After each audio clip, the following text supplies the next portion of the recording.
So man, tell me about content creation man. Like, yeah man. Na kuna TikTok, 112 comedy, mziki. Wezaje kukop na hizo vitu? So bro, huanga nafanya ile kitu iko related na music. Mhm. So kama ni content napiga, Mhm. maybe napiga story zangu hapo. Yeah. Nahakikisha kwamba maybe naongelea mambo na music, Mhm. napiga freestyle zangu hapo. Nafanya mambo yenye iko related na music. So mimi ni musician. Yeah. I get it. So man, just saying man, like, unapiga tu story 112. Yeah man. Kulingana tu kidogo kidogo. Uh-huh. So unajua music ina take time.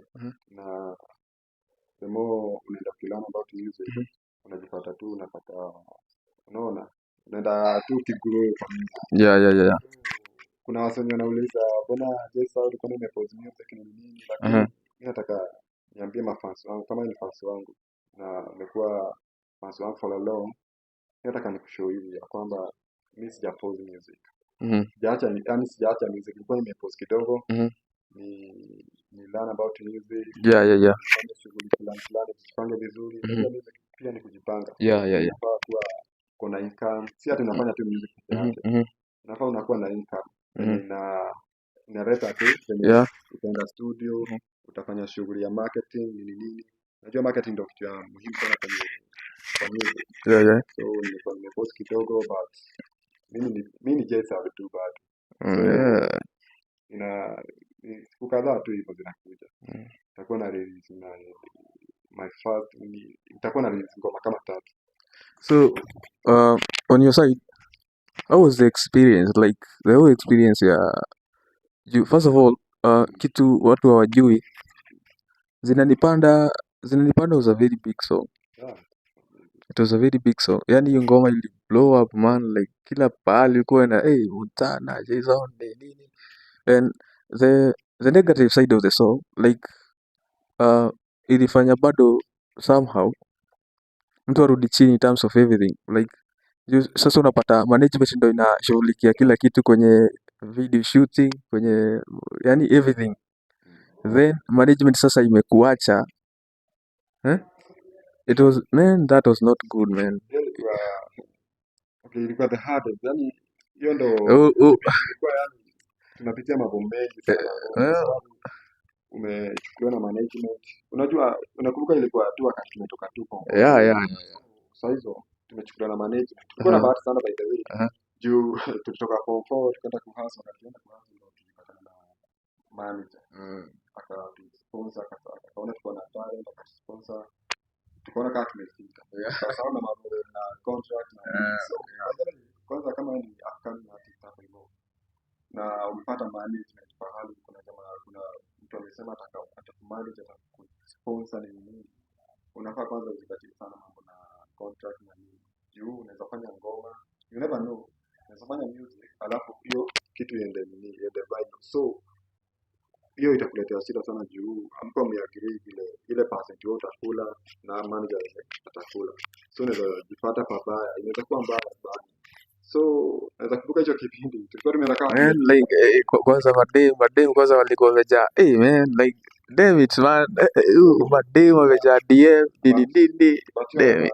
Tena kwambia Montana ilikuwa tu mwanzo juu tulilana. Alafu bado it is what it is man, like hatuwezi kuwa sehemu moja, ina maana kuwa bado kuna kushuka, kuna kupanda, you know. Yeah man, it's part of life, you know. Alafu tulirekodia ngoma kwa studio moja kubwa sana. Hiyo ngoma kwanza nakumbuka tukirecord, kwanza kitu watu hawajui, mimi ni rapper na bado nikiwa rapper. Kwa hiyo ngoma ilikuwa ya kuimba sasa. So verse nilikuwa nimeandika haikuwa inaendana na ngoma. First session. Yeah. Kama 5 hours juu. Wewe kwanza ulirudi kwa nini? Wewe ulirudia sana. Kitu watu hawajui, hiyo ngoma kwanza I guess nilirecord mara, was it 5 times? Yeah. Man, naingia studio hisia zangu nilikuwa nimepractice baadhi yangu sana. Alafu sasa unajua mimi sikuwahi record yani ngoma like ngoma ya kuimba unaweka verse yako kama rapper. Kwa hiyo nilitatiza sana hiyo ngoma but it was fun. Yeah, it was fun, totally fun.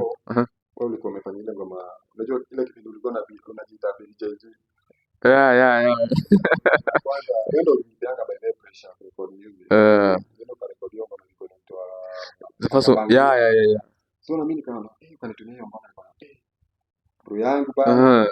Ameenda mbele yangu, so na mimi nikakuwa. Yeah.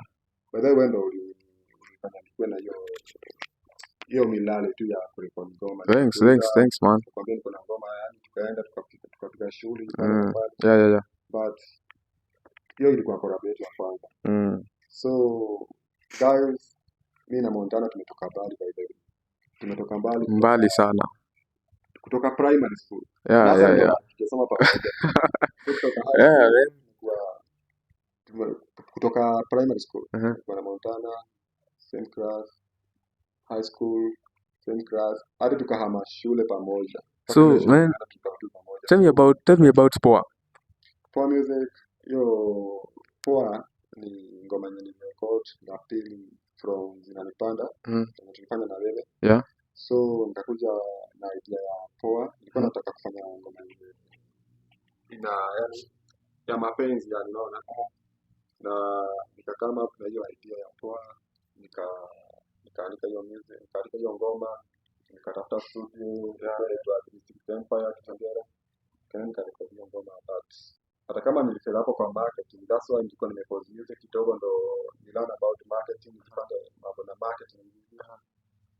But hiyo ngoma ilifanya vizuri. By the way naipenda sana. It's one of the best music zenye napenda sana band.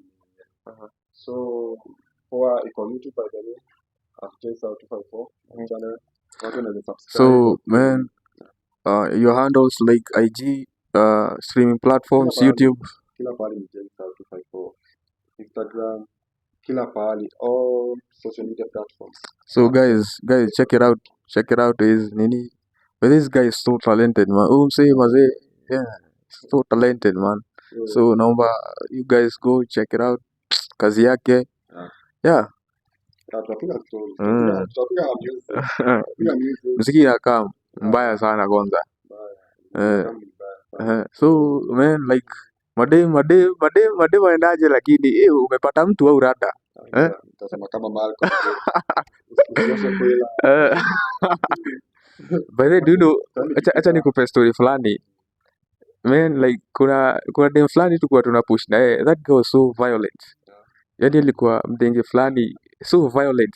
So nakumbuka tulipo like karibia sasa kuachana, sasa mimi nikaona haiwezi work out. So mimi nilikuwa nishaamua haiwezi work out. Huyu dem alikuwa amenisumbua kichwa mbaya sana. So and the funny thing is the girl told me I fucking hate you. Unaelewa vizuri sasa na kuchukia unapata. Sasa kitu ilifanya nibambike ni ati the girl told me you're ugly. Sikia kwanza nikwambie. Unajua you ain't even supposed to look perfect 100% even physically.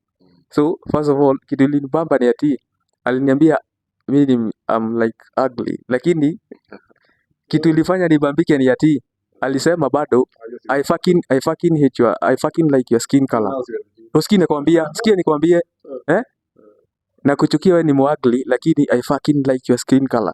I was like damn it. So unachukia mimi mwagli lakini unapenda skin color. So it means bado unanipenda because you love something in me.